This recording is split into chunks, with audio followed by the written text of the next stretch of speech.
This week's movie has just come out in theaters, so if you don't want anything ruined, please stop, go watch the movie, and then come back to us. Spoilers ahead.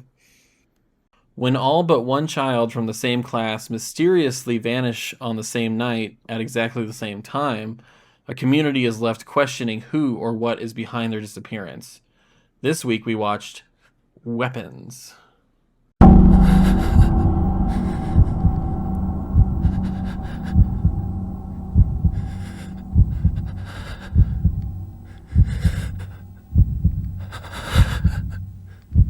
Hello?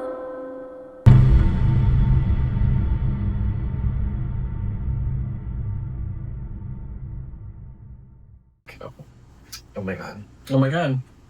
No, we're back. We are back. Welcome to Horror Legend. I'm one of your hosts, Chris. And I am the other host, Legend. Wow. Yeah. Today, we ventured out of the house and went to a movie place where they show movies. For the first time in a long time. Yeah. A movie house? A cinema? A cinema? We saw a film? It's a cinema? Today, Not the film.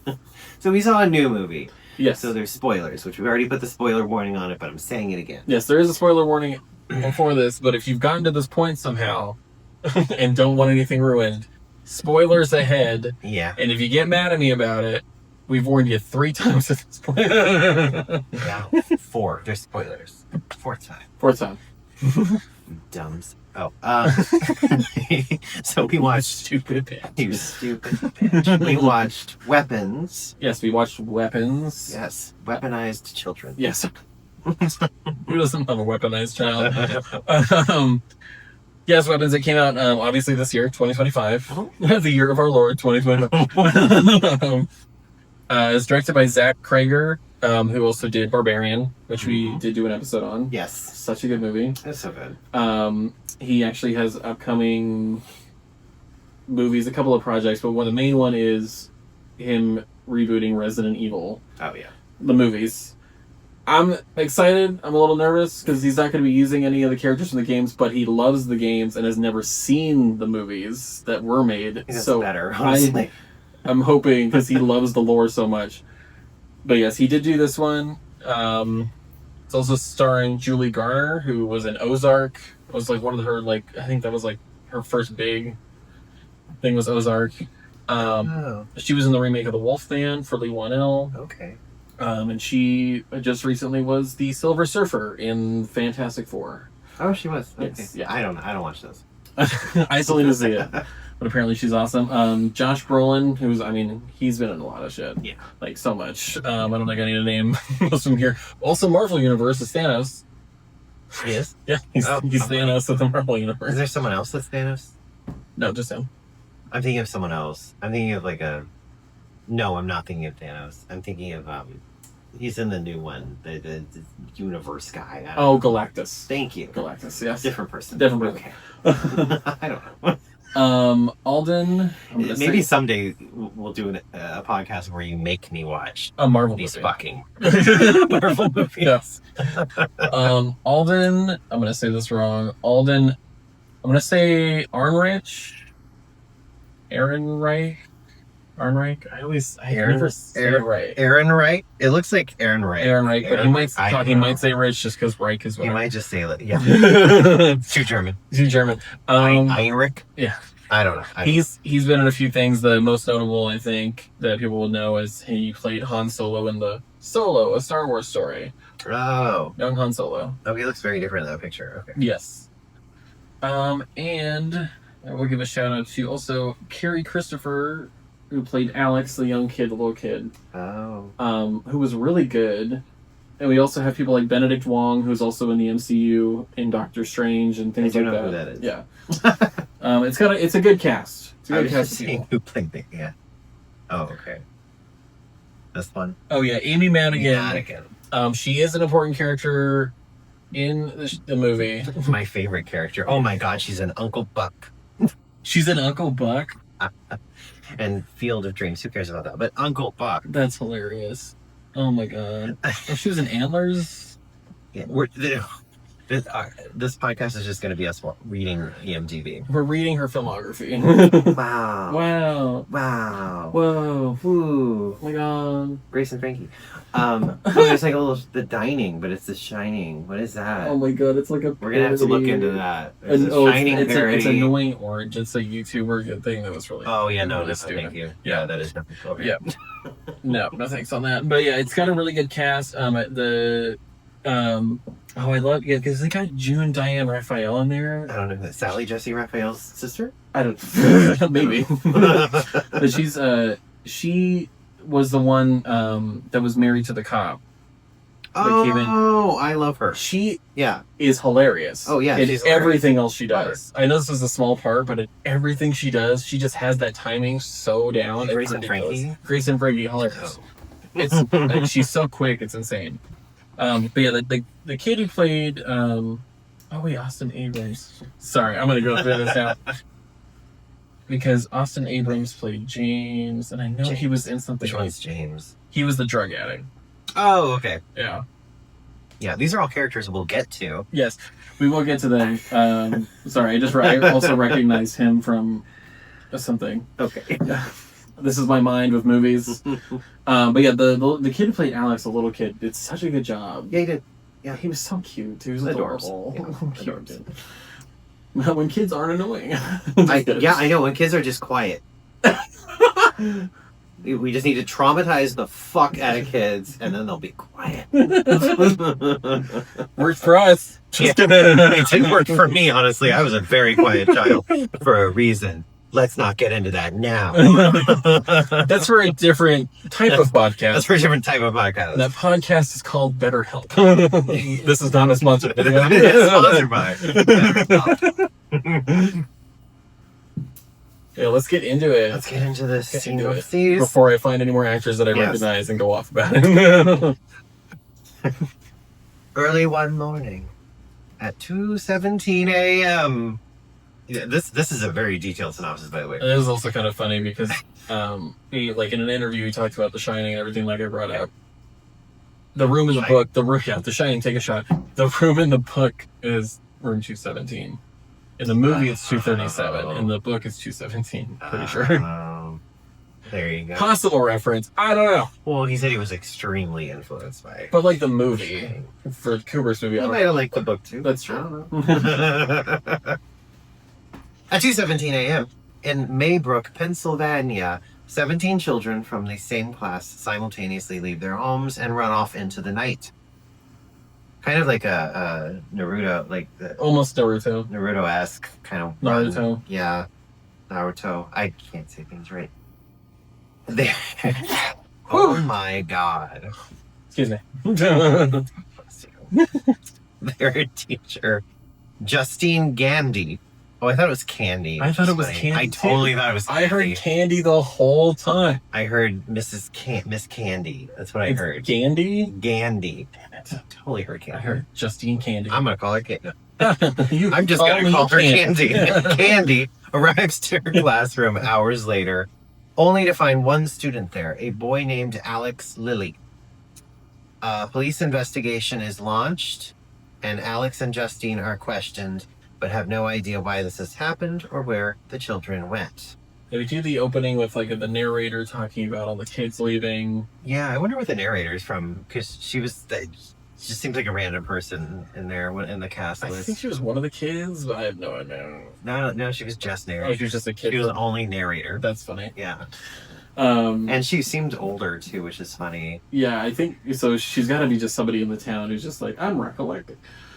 Well, it's funny because she was like one of the kids at the school in the movie. Yeah. But it was not a child doing that. That was an older Asian woman doing that child's voice. Did you not notice? No, what? I saw the narrator. I was like, she looks older. I'm sorry. 1 second. Sorry. Whomst? Oh, right here. Oh, Scarlett Sure. Oh, is she little? I think she's a young... She looks like a fucking adult in that headshot. Okay, that's creepy. That's so crazy. But she's still older than I would thought she was. Yeah. Yeah. But yeah, we get the narrator and they're all running out, and I love all of the shots of the street, because you can't make out what the kids look like. They're just like shadows moving through the streets, moving through everything on the door cams, on the Ring doorbells and all that stuff. It's all just like these like shadows moving through the streets and everything. Out into the woods, into the darkness. It's just like it's a cool setup for it. Yeah. And you have no idea what's going on. And I knew what was going on. No, I knew what was going on the whole time. The whole time. The school is shut down during the investigation, but after 30 days it is reopened, and Alex is moved to a different classroom with another teacher. I felt so bad for the main teacher. The parents are like blaming the shit out of her for it. Yeah. And I'm just like, do you think if she did this, she'd still be here right now? 17 kids are gone, but I'm just gonna hang out. Yeah, I mean, I'm gonna say this: people with their kids get fucking crazy. Oh, crazy! Yeah, and I get it. Although I don't have children and I don't want them, and I don't really like kids, but I kind of understand. I don't understand the complete losing your fucking mind and like blaming random people for things. I guess I don't get it. But then again, you know. I just it was just a lot. I was just like, I felt so bad for her. And then she's like, obviously dealing with alcoholism, a bunch of other shit on top of it. I'm just like, oh my God. She's a teacher. I don't blame them. The school principal, Andrew Marcus, places Justine on leave as the wider community...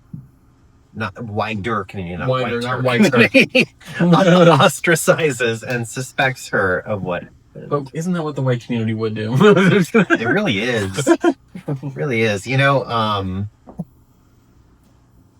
it's just funny. Like if you watch like British murder mystery thing, they're always like looking into everyone's lives and like watching what everyone's doing, and I mean that's the original white people. And they're just like so in everyone's. Yeah. So that's in people's business. That's where it came from. Yeah. I mind my business. So, I don't know. I just like, mind your business. I don't know. It's not that hard to not get into other people's business. It isn't. People just feel the need to do that because they have like weird main character syndrome or some shit, and they think it's all about them. So they have to get into people's business. I don't know. That's true. But you know. Mind your business. Yeah. Moral of the story. End of episode. Depressed. She resorts to alcoholism. I can't talk. Oh my God. Depressed. She resorts to alcoholism and a one-night stand with her ex-boyfriend and married police officer Paul Morgan. Justine also experiences nightmares about the missing children and a strange woman. I love the personality shift that you see. Because like at first she just seems like this uptight teacher who's like worried and like stressed out and then going through some things and seems very timid and whatever, and then suddenly she's in a bar and she's got like this like spaghetti strap shirt on and she's like, hey. It's just so funny. Well, it's like obviously obviously the alcohol part of it, but it's also I like that like when she's with kids in the movie you can tell that she has that instinct. Very teacher, very whatever. But that he doesn't paint her as like this perfect person. It's like, no, she's kind of fucked up. Yeah. From even past stuff that's happened to her. And this is just pushing it over the edge. Yeah. And him mentioning the whole alcohol thing. It's like, obviously he's dealt with this type of shit before with alcohol and everything else. So it's just like, it's cool that one of the main characters, they're not perfect people at all. A couple of them, in fact, are just complete assholes. Like, well, because the cop is not okay either. No, not okay. I mean, you know, cops are great otherwise, right? This is an exception. Yeah. It's an exception. A fictional exception. Justine, she's drunk, and she also experiences nightmares about the missing children and a strange woman. A strange woman. This isn't where you see her face first, is it? No, that's someone else that sees her face in like a kid's Josh Brolin is the one that sees his face, or her face later, And that made me laugh immediately. I'm sorry, because it looked like Baby Jane. It looked like Betty It's Davis. fan- Whatever happened to Betty? It's Whatever fantastic. happened Whatever happened to Baby Chicken? It's fantastic because what I love about Zach Cregger is he's not afraid to be campy No. and crazy. Mhm. Like, the story was really good. Like, the horror elements are amazing. Yeah. But he's like, fucking go for it. Like, so let's create this insane looking character. I love... It's just like Barbarian. It just gets fucking crazy. She's one of my favorite characters from any horror movie ever, honestly. And, partially it's because, honestly, it could have been my drag character. It's insane. I immediately saw Rosie Bush when I... Yep. Out in the forest. Stealing kids. For stealing kids, doing some witchcraft. Yeah, I mean, she would. She would. 100% would. Since you're on YouTube, Since you're already here on YouTube. watch Idiot Box too. Well, there's 2 episodes on there. The 3rd one didn't get done, but we'll do it someday. Yeah. We'll edit it someday. You can see the trailer, which is awesome. Watch the trailer for it. It's great. You Yes. get the plot of it. It's Yeah. fine. Yes, look up Idiot Box. You may not understand it.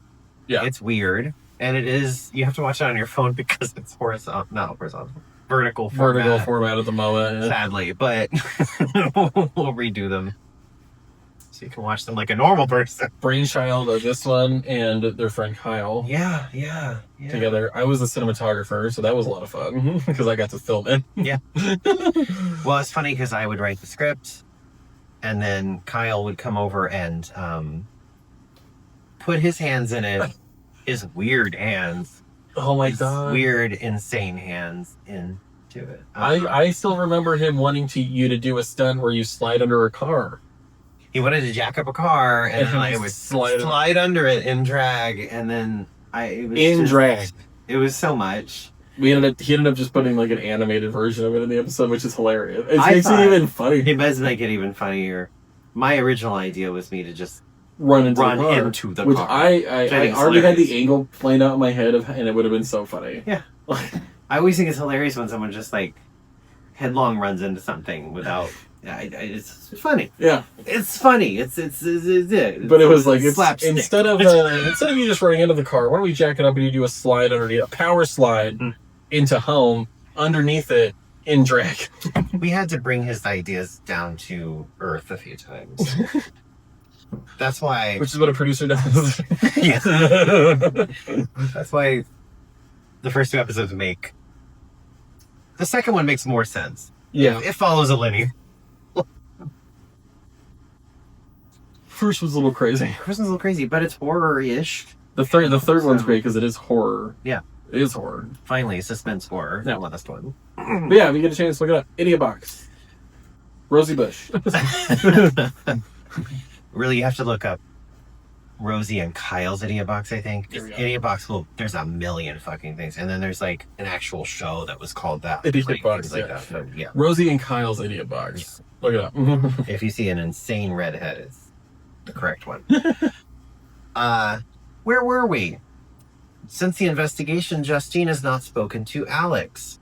With good fucking reason. She's like wanting to like follow this child around after this investigation. That seems like the last thing you want to do. Is you want to completely distance yourself from the children. Especially because he was the only one left in her class. It's like, you're just making it look weirder. You're making it look real You're making bad it look for you. weird. You're making it creepy. I want to talk to him. I want to see him. I just want to talk to him. I just want to talk to him. She discusses speaking with him to Marcus, the principal, who tells her he will not allow it, obviously.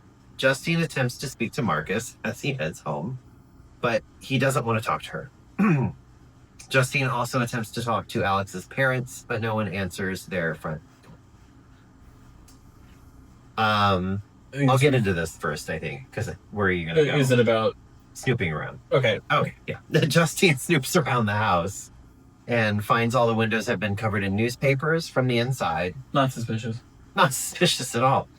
Peeking through an opening, she sees 2 figures sitting still on the couch inside. And she goes like, ah. But then she looks again and they're just like they're just like zombified, staring. Like weird comatose zombified. She feeling that they're purposefully ignoring her. I didn't get that, but okay. Following this, she calls Marcus to insist on a wellness check regarding Alex. I didn't get purposely ignoring her. No, I got that she was freaked out. Yeah. Because they're just sitting there. Yeah. And maybe somebody should check in on these kids. Because something's going on. Yeah. Something's wrong. Yeah.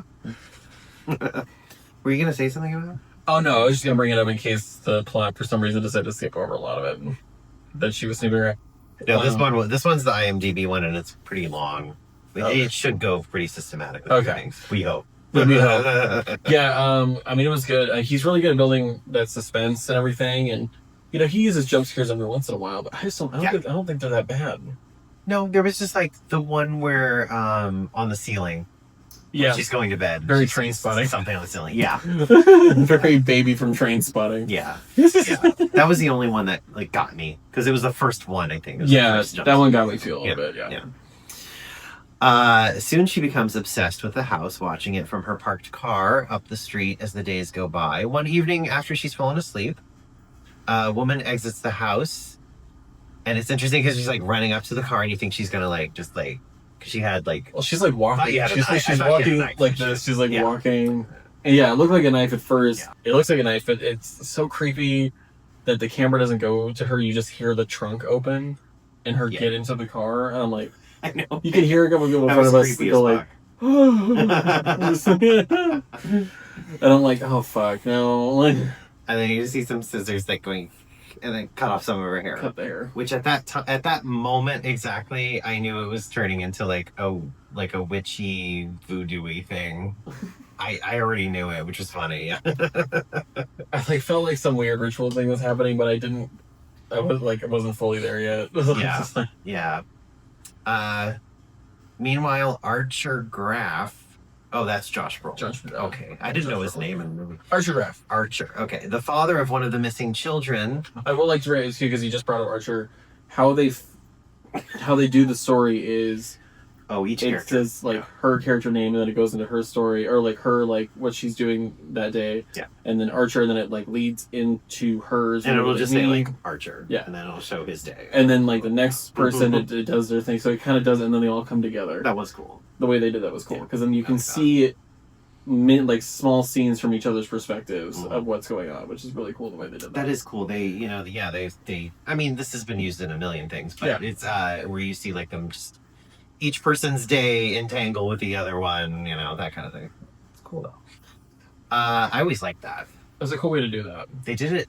The Simpsons did it. Simpsons did it. They did. Frustrated by the ineffective police investigation, Archer decides to look into the case himself. Noticing the direction his son Matthew was running on their front door's ring cam, he goes to another family and notes the direction their daughter ran away on their ring cam. He like goes very creepily to the door and asks to see the ring cam footage, which I just thought the wife says no, so you wait till the husband to get home. Yeah. And it's Justin Long. And it's Justin Long. Scream Queen. Yeah. But this is literally the only scene he's in. I know. It was just enough to, make me a little... Yeah. What we're saying is, Justin Long, if you're ever in need... My basement is not full of kids. It was split. No. Full of kids, it was flooded. It's not full of kids. Well, yeah. Oh my god. I'm not even going down this road right now. Using a map. Oh, I'm dead. Using a map, he figures out their running paths and circles an area. I'm getting my list back. Oh no. Running paths. Oh my god, no.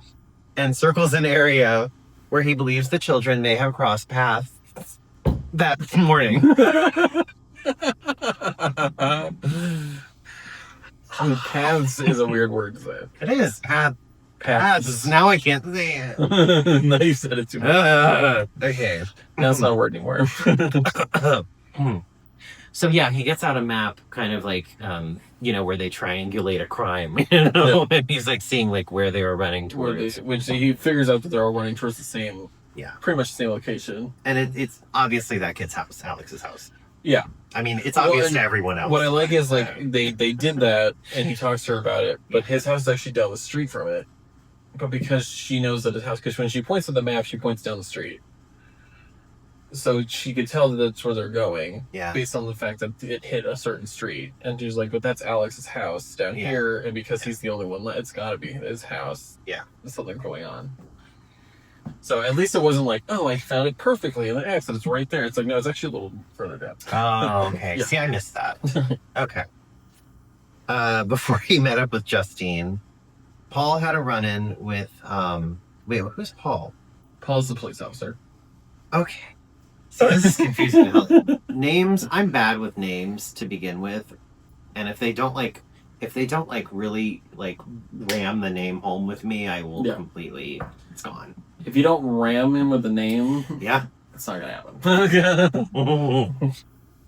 Before we met up with Justine, Paul had a run-in with James, a local drug addict and burglar.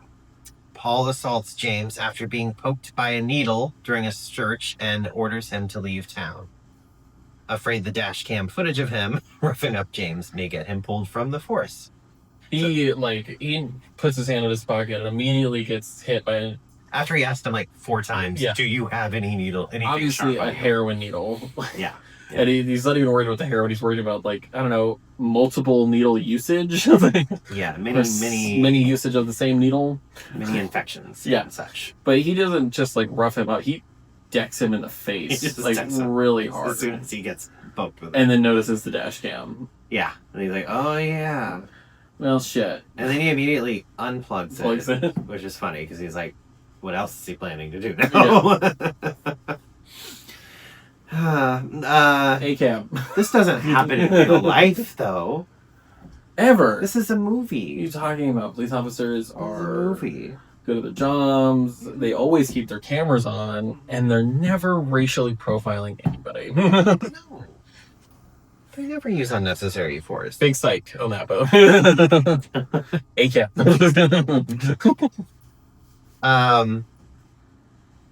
What? Oh, stressed over the potential backlash if James makes a complaint, Paul starts kind of spiraling a bit. Yeah. A little too much. That's when he decides to go to a bar to meet his, I guess she was his ex or something? Is that what's going on? I think so. So the teacher was his ex. They bang. Yeah. They bang. He ends up drinking, even though he's been sober. Yeah. Which, you get that from the way his wife talks to him about it, that he's been sober for a while, or should have been sober for a while. Yeah. Also, speaking of which, because you get that from both sides, and I love when it's Julia Garner's turn. How just behind, like, the way they film it is like his wife just following her through the store, and you get glimpses of it, which makes it seem really horror-ish, like she's being followed by somebody. It just ends up being his wife that's like, you bitch, you fucked him. You fucked him. Or whatever, but it's just the way they filmed just you seeing her get closer to her through the store, and then just like, pouring vodka all over her. I literally thought she was gonna light her on fire. I was like, oh my god, really? I literally thought, like, oh god, does she have a match? Is she about to light her on fire? I just assumed she was gonna, like, break it and then, like, I thought she was gonna, like, smash it, whatever, but she just pours vodka all over, and I was like, my brain immediately was like, does she have a match? Like, what's happening right now? Well, I think it's funny because it was like real behavior of a person, because like they would know better than to truly hurt someone 100%. Who's like actually like pissed but like is not over the can restrain herself. So it was like a real reaction from someone. It was more so, I want to scare you and embarrass you, not I'm trying to beat the shit out of you. Yeah.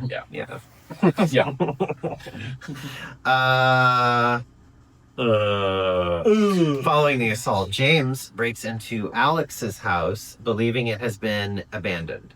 Based on the amount of newspapers in the driveway that have not been picked up. Yeah. Inside, he sees Alex's parents in a trance-like state and finds the missing children in the basement. And he steals a bunch of stuff. to pawn for drugs. Because you notice like he sees that flyer in the pawn shop about the missing kids, but you can tell he has no idea what the fuck it is, or like that is what even is going on until he sees the kids in the basement and until he sees he notices it when he's at the pawn shop at first, and then he sees the kids in the basement and he's like, yeah, and he's like, oh, it's like $50,000 reward. And he had no idea that any of this was happening. Which I love, you know. Upon seeing a reward poster afterwards for their return, he heads to the police station, but is intercepted by Paul, who thinks he's coming to report what happened the other day. Yeah. Which is great. I love this. He's like, hey, what did I fucking tell you? Chases him down, unplugs the camera again, and actually loosens or unlocks the shotgun in the car. Yeah. I love that he just immediately pulls the camera into the dash. Unlocks the shotgun. James flees into the woods where he spots a strange woman waving at him. It's Rosie. Hair. It's Rosie. It's Rosie Bush. Rosie Bush. With the orange hair. Yep. And the crazy lipstick. I love her. Just like... The second I saw a glimpse of that, like with the red hair, I was like, oh my god, I love this movie. And I love this character already. This character's with the horrible wig. I was like, oh, I love this. So good. Paul catches up to James, who convinces the paranoid officer about what he saw. With James locked in the back of his police cruiser, Paul drives them to Alex's house, leaving James in the car while he enters. Hours later, Paul emerges from the house and drags James inside. Yeah. Obviously. Like literally hours later. Or whatever. Yeah, he's like in the car until nighttime. Like, it's like hours later. I mean, I'd be going crazy back there too. Yeah. I'm not even a drug addict. No. Yeah, I'd be freaking out. But yeah, then just immediately gets dragged into the house by Paul. And then it goes to someone else's story right at that point. I know it goes into the principal's story. Yeah, it does, but please tell me it like talks about that. Oh, it does. It's just like, this is really long. Okay. This is really long. We got the good synopsis. We got the good synopsis this time. One. We're not going to have to fill in the blanks this time. Yeah. Length and girth, both. What? Bigger, longer, and uncut. Mm-hmm. Yeah, sue me, South Park. Do it. Oh, I haven't seen the new stuff where they're making fun of Trump and everything. I haven't seen the new stuff yet. I haven't seen the show. I've seen parts of it. I haven't watched it in a long time. Yeah. The thing is like, it's cool what they do, but the show sometimes is annoying. It is. No, that show annoys me sometimes. I love what they're trying to get across, but yeah, it's just crazy. It's just too crazy. Yeah. After giving in to Justine's request to call in Alex's parents for a wellness check, Marcus does so and is... Marcus, that's possible. Yeah, Marcus does so and is visited by Alex's Aunt Gladys. Oh, Aunt Gladys. Who was the lady in the woods with the bad red wig. Who here doesn't have an Aunt Gladys, their family? The clothes she was wearing, everything. I was like, I love her. One who wears wigs and hangs out in the woods and does witchcraft. I wish I had that. Right? I mean, providing she wasn't trying to like control me to get 100% to live forever or something. But if we just hung out, did some witchy stuff, it's cool. Yeah.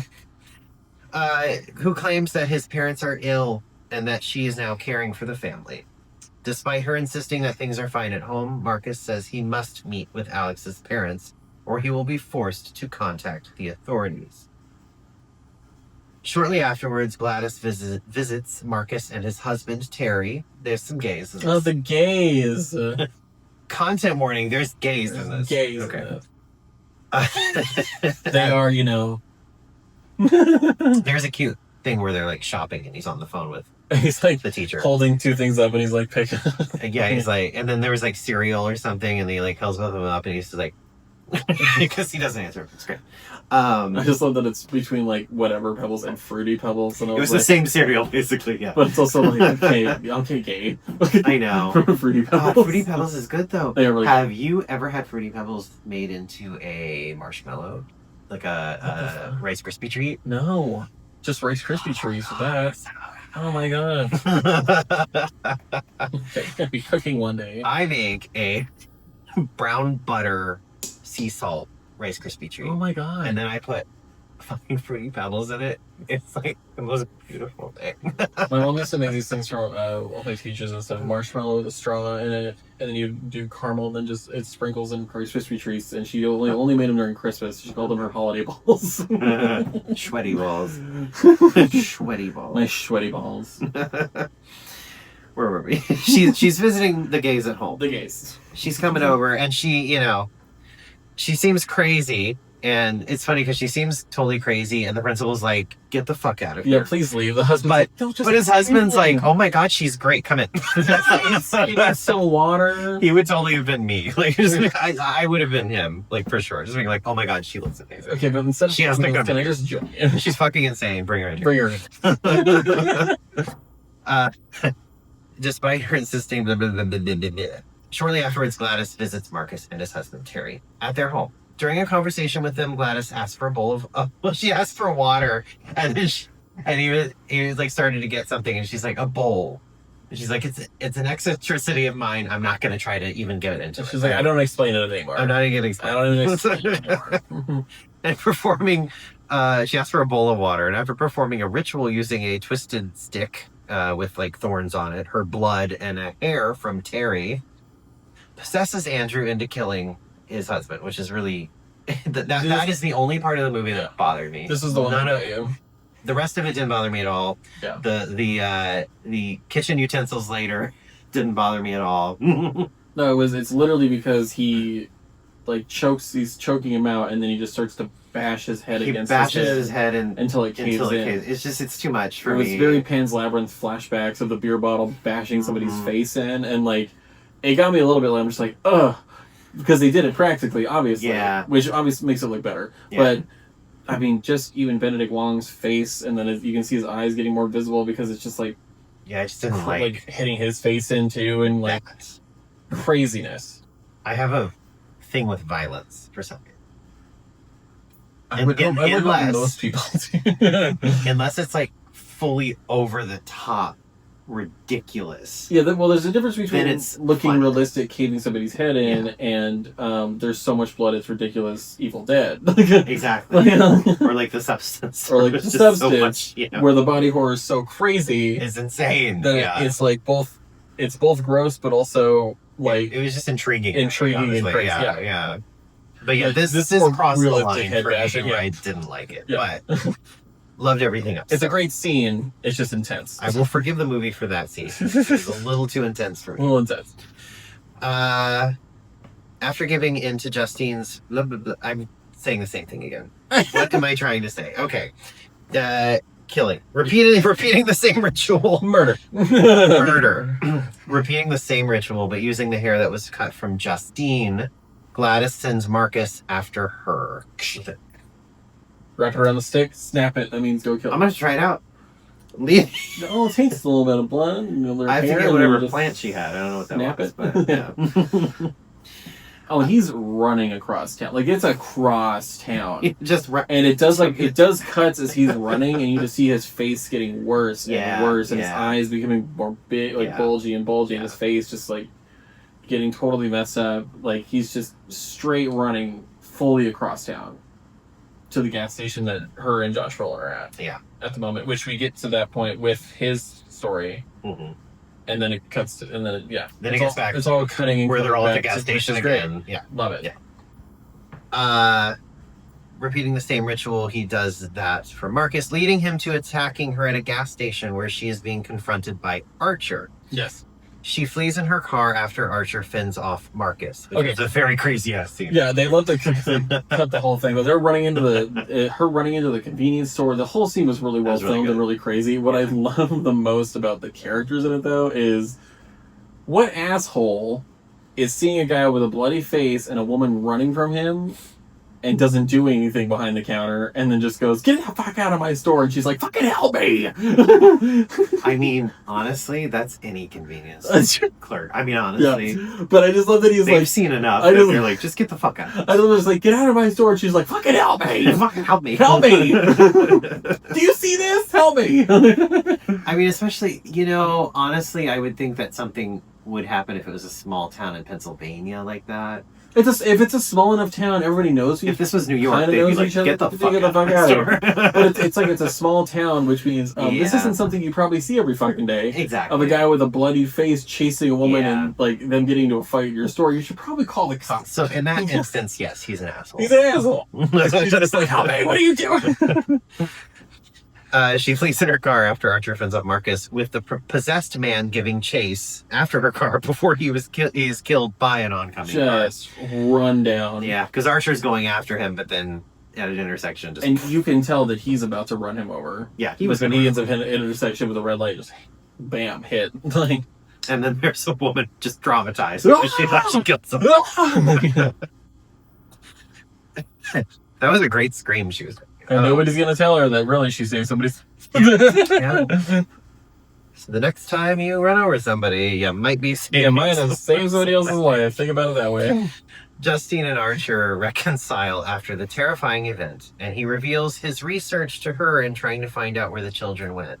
I love that progression because it's like him being like, "Oh yeah, I'm gonna realize that this probably isn't you. Yeah, finally he's like, oh yeah, this probably isn't you. Probably Okay. you had nothing to do with this." Yeah. I'm assuming. Yeah. I do like that his character, you know, seems like this hell-bent crazy thing, you know, at first, like the dumb, like, kind of guy. But then he's actually quite smart for a movie. Yeah, he has a And then good. he's finally like, oh, it's not you. Okay. He has a good arc. Like he didn't keep him at the two-dimensional. Like I'm constantly gonna be angry, stupid, crazy. like Like that. he's got an arc, which Yeah. is awesome. Is an arc and you like him. Yeah, I like even when he was getting mad at her, I still kind of liked it because obviously he's like just worried about his kid, Yeah, yeah. and he's got some weird strange thing with his wife now because he's sleeping in the kids' room and he's never in their room. Like that scene, but it's got an arc, and you get so much of that character, and even just the few scenes you have with him. Yeah. Yeah. There's a good character development. They did a really good job with the character Really good, development. yeah. Very shows like the different like personalities each character has and what kind of tips them over the edge and all that stuff. He did a really good job writing these They're characters. demons, they're inner demons. The inner demons, the outer demons. Prior to the disappearance of Justine identifies Alex's house as the circle area. in it. Yeah. Prior to the disappearance of Justine's class. And maybe I'm wrong because she points to the map down the street, but she may have just been like, "Oh, that's where his house is." Yeah. So it could have been the circle. Yeah, the house. I'm pretty sure it was.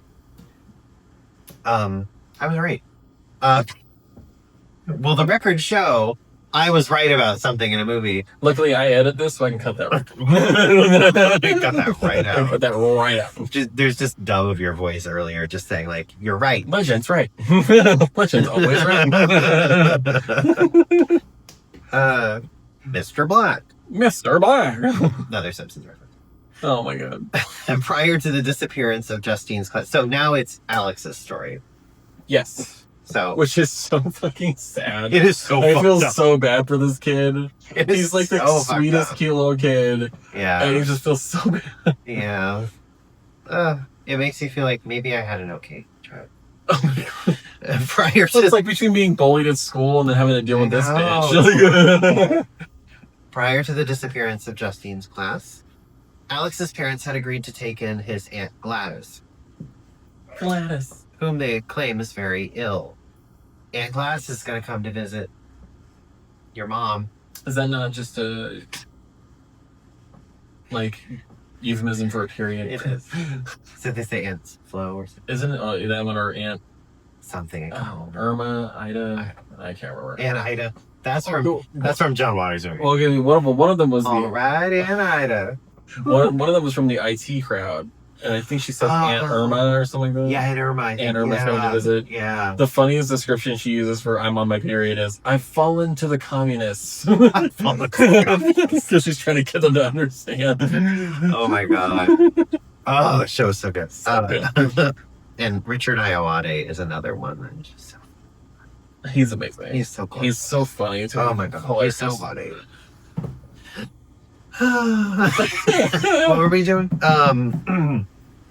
Prior to the disappearance of Jesse's class, Alex's parents had agreed to take in his Aunt Gladys, whom they claim is very ill. Flashbacks show Alex's parents helping her into the house late at night after Alex is put to bed. Yes. Curious, he peeks into her room where he sees a red wig, a weird small tree, and the frail old woman watching him, bald. Just like staring at him. Just staring as soon as he opens the thing. I know, what's the deal with the actual tree? See, Is that I where want she's to getting know. the branches? That's where she's getting the branches, but I want to know more. And there's actually like some videos already on YouTube about like diving into this The tree movie and like the things they don't explain. Amazing. Because there are quite a few things that are not quite explained, but that's fine. Well, no, it's just yeah. It doesn't. like that. Not everything needs to be overly explained in a movie. No. And leaving the audience questioning a certain thing is not a bad thing. Absolutely. As long as you I do like it well enough. If you're leaving the audience with like way more questions of like that are like What's really going on? stupid questions, it's like yeah. No, I love when a movie leaves unanswered things. Prior to the when his dad doesn't pick him up the next day from school, Alex walks home and encounters Gladys and his parents at the dinner table. His two parents are in a trance. When Alex grows upset at what happens, Gladys swears him to secrecy with the promise of killing his parents if he tells what she has done. She demonstrates her powers by performing a ritual wherein she makes the two adults attack themselves until Alex begs her to stop. Yeah, it's forks just stabbing Forks in in the face. Which I saw in the preview. Yeah, they showed it in the preview. It's in the trailer, yeah. But so I was prepared for that. Yeah. But that didn't really bother me that much. Honestly, it's so weird. Like certain things bother me, certain things don't bother me. I think because that's over the top. Yeah, it's a little over the top. Alex continues to go to school as usual and is tasked with purchasing soup and feeding his entranced parents. God, and the kids. And the kids downstairs, too. But that didn't happen yet. No. Shortly afterwards, Gladys falls ill again and requests that Alex gather a personal item from each of his classmates. That might help her get better. When it seems like this may mean Gladys will leave and his parents will return to normal, because she's like, will you leave then if you're better? Yeah. And she's like, oh, I'll leave. Yeah, will you please get the fuck out if I do this? Yeah, right. I do not want you here. Alex steals all the personalized basket labels of each of his classmates made for Justine's classroom. The next morning at 2:17 a.m., Gladys performs her ritual. Well, she finishes her ritual at 2:17. She started at 2:14. Yeah. I remember that. And the children leave their homes, rush into Alex's house, and down into the basement.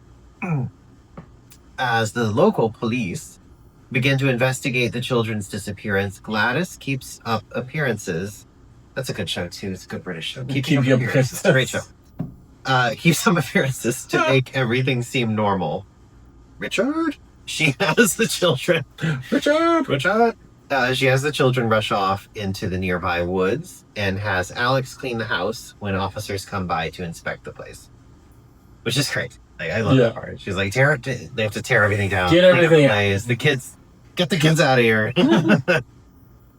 She cleans up Alex's father and accompanies him and Alex when the police want to question the boy. Alex is also tasked with feeding his classmates soup. I don't know why they put that at the very end, but anyway. Yeah. Imagine you have to feed your parents soup. You have to feed all 17 kids in your class soup. And she, she just says that the father like had a stroke or something. Like he can't talk. Yeah, he can't talk. He had a stroke. Yeah. Crazy.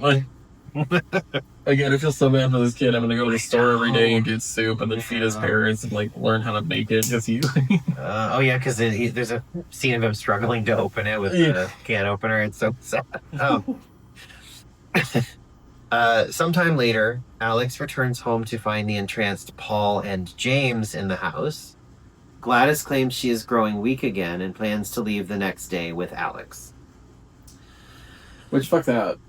Oh, I know, right? We're gonna grow out of here. Moral of the story, don't go anywhere with your Aunt Gladys. Mm-mm. Never go with Aunt Gladys to a second location. Go places with Auntie Mame. You can go places with Auntie Mame. Auntie Mame, just not Aunt Because she'll take you to her beautiful mansion in New York City. You'll go to fancy parties. She'll sing. Broadway show. If it's Lucille Ball, she'll sing. Yeah.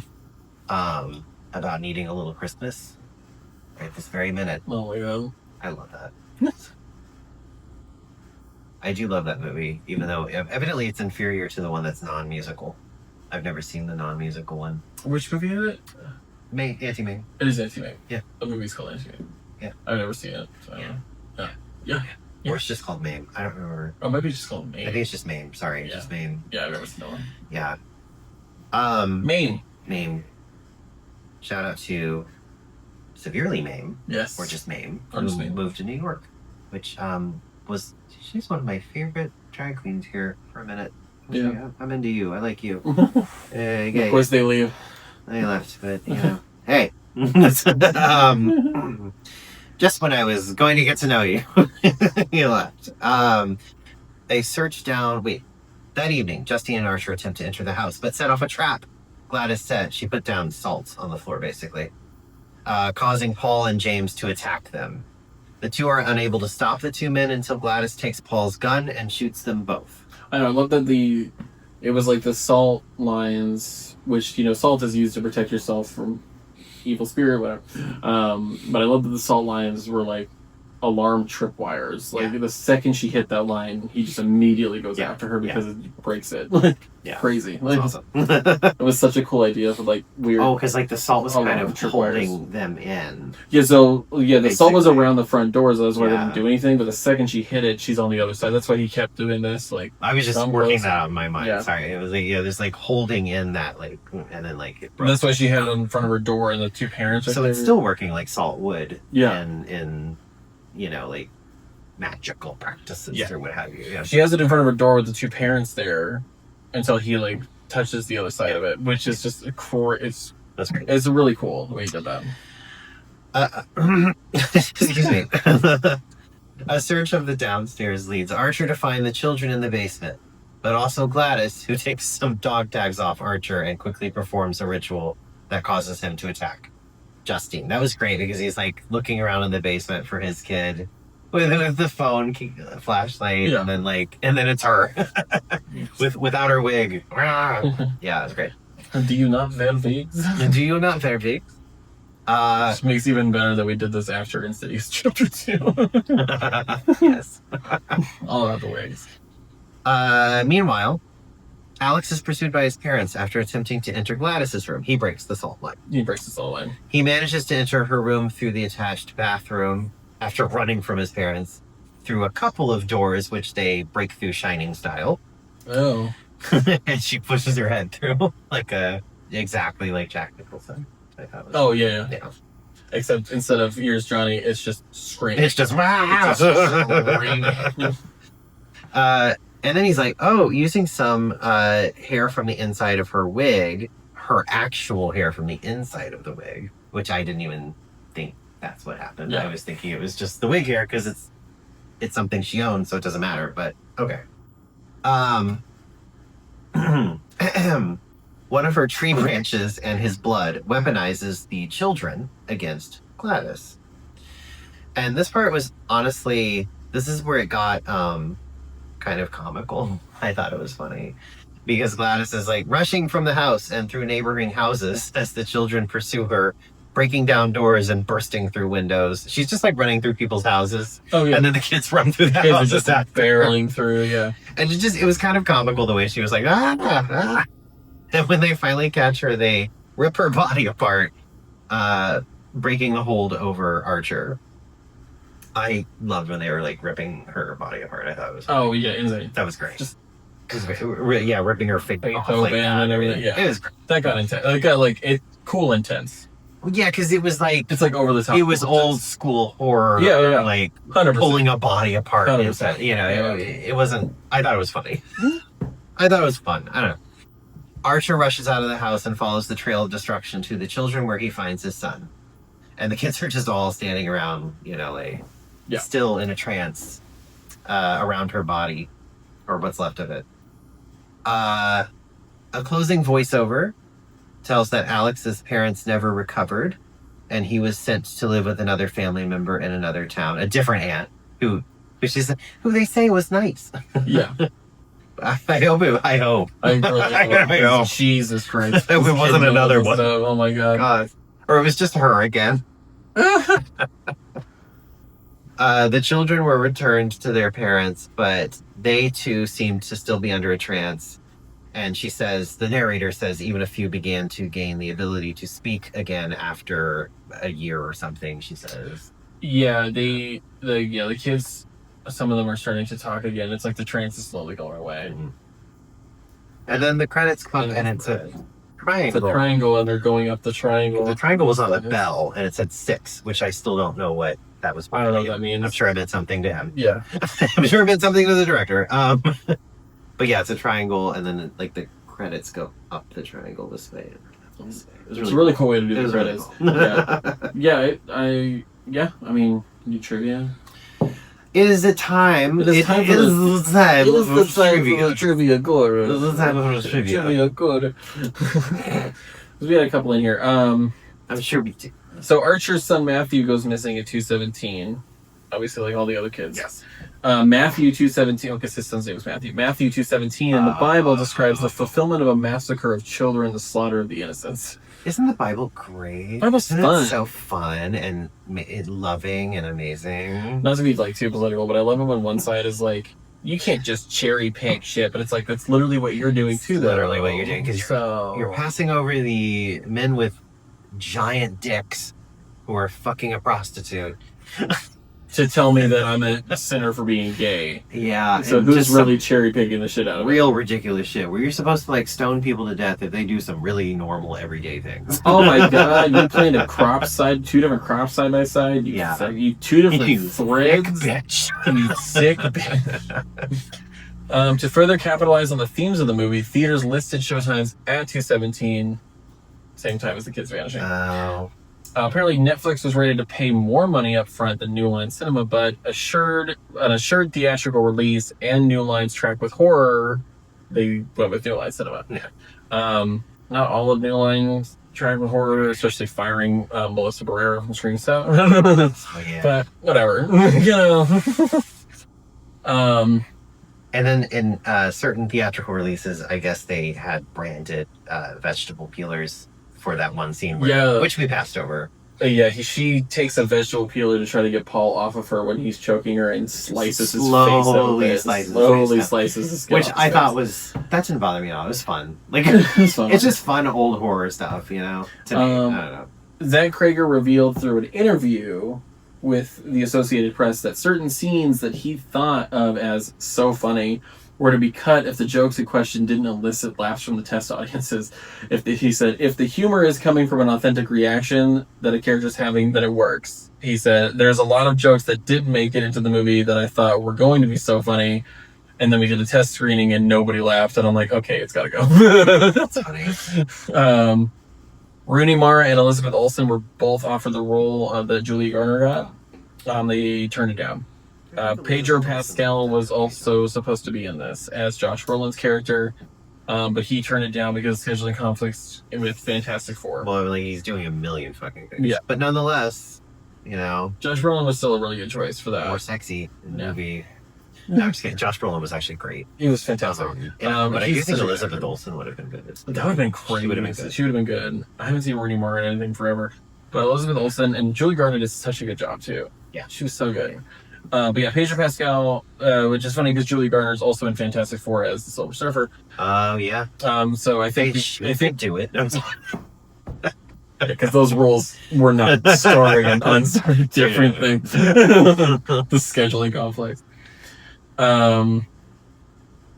Zach Cregger cites Magnolia as an inspiration. Never seen that. I've seen parts I've heard of it, and I know what it is. When I was a kid, I was asleep on the couch, and I wasn't allowed to watch the movie because it's like obviously a mature movie. I think Paul Thomas Anderson did the movie, but I remember waking up in the middle of the night, and one scene in it is it's raining frogs. Yeah. In the movie, and that's the scene I woke up on and saw. But it's the only scene I've seen in that movie is it's raining frogs, which I heard can actually happen. Yes, that actually did happen.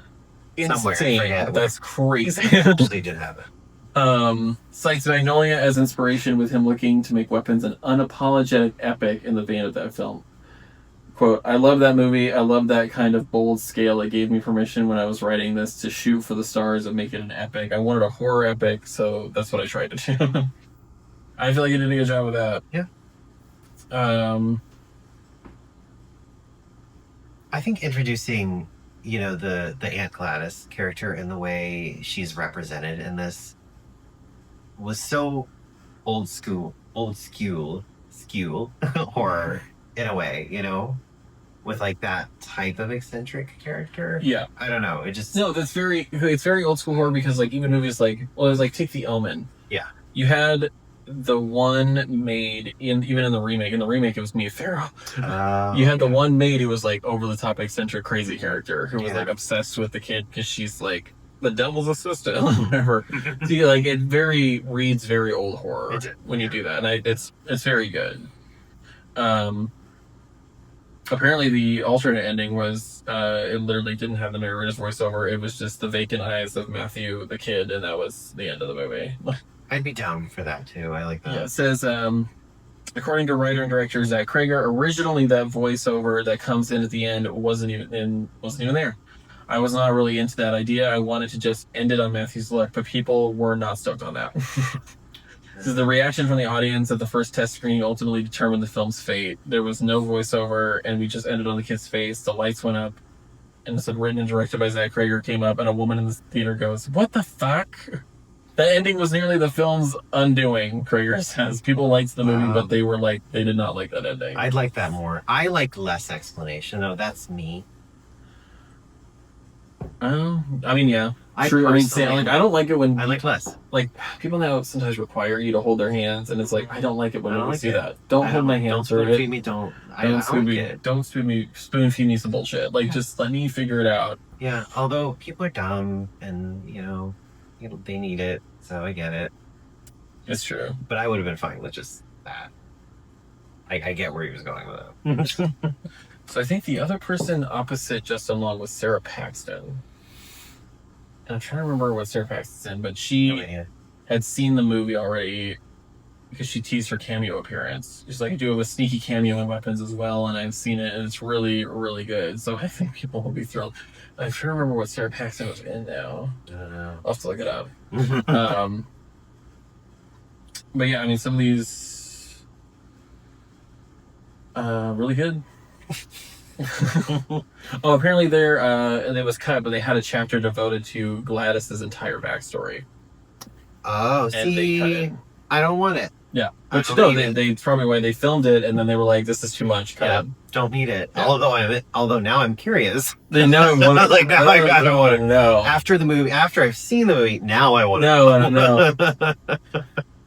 know. Justine was teaching her class about parasites shortly before the poor kids were taken. I saw Parasite on the movie. Yeah, and Principal Marcus is seen watching a documentary about cordyceps and its effects on ants. This involves robbing them of their free will and making them do whatever the parasite wants, which fits with Gladys's whole magic situation. Oh, that's smart. That's a smart one. Sarah Paxton was in Barbarian. She is in Barbarian. She is assistant Megan, nursing video narration. Also, oh, she's narrating she narrates video that video, on how to breastfeeding. But then she's also an assistant and Megan or something. I don't know. Maybe she was just like a victim or something. One of the victims. Maybe I don't know. I think she might have been the girl that he was following. Maybe. Yeah. Okay. Yeah. Anywho, Sarah Paxton. But that's kind of cool. He has like other actors trying to put in movies, like making little cameos in his movies, even if they're not like huge or anything. It's cool. Any more? Is that it? Justine's car is smeared with the word witch on it. Red paint. Fittingly, the main thread of the movie is an old hag who uses blood magic. It's inspired by blood magic, aka dark magic, which is said to corrupt the bodies of those who use it. This could explain why she's sick. So it's like the trade-off shit. Yeah. It's the trade-off of like, I'm gonna have control over you, but I'm slowly dying because of this. But if I keep doing it, then it evens it out a little bit. Yeah. It's a give and take type of situation. No, the movie I thought was amazing. What would you give that on that? I really liked this. Yeah, I'm sorry, but I'm going 5 out of 5 faces smashed in. I God, I want to give it 5, but I can't not. It was too good. I loved it. you know what? It was a really well done movie.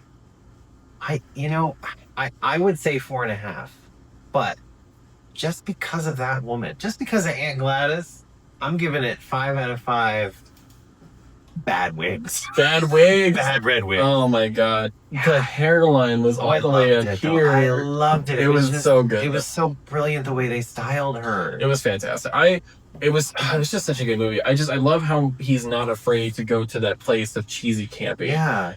Which just brings old horror. Old horror, yeah. He's just so good. He's so good at like kind of referencing old horror stuff. And I'm excited for his Resident Evil movies, a little reserved on him, but I just know because of the way he writes, I feel like they're gonna be so good. Yeah. He's a good writer. Yeah. More wigs. More wigs. But also, I was telling you that, like, because I saw the interview that he did, where he did another interview where he was talking about how he literally just like, yeah, I had the urge to write a DC movie where it's literally just from the point of view of one of the Joker's henchmen, and he just so happened to be able to incapacitate Batman, and this is the whole thing, and he's gonna pitch it to DC, and I was like, he's just like, I had an idea, so I wrote it. Yeah. I'm like, I really wish I could just do that. As someone who went to school for screenwriting and film, I wish I could just crank it out.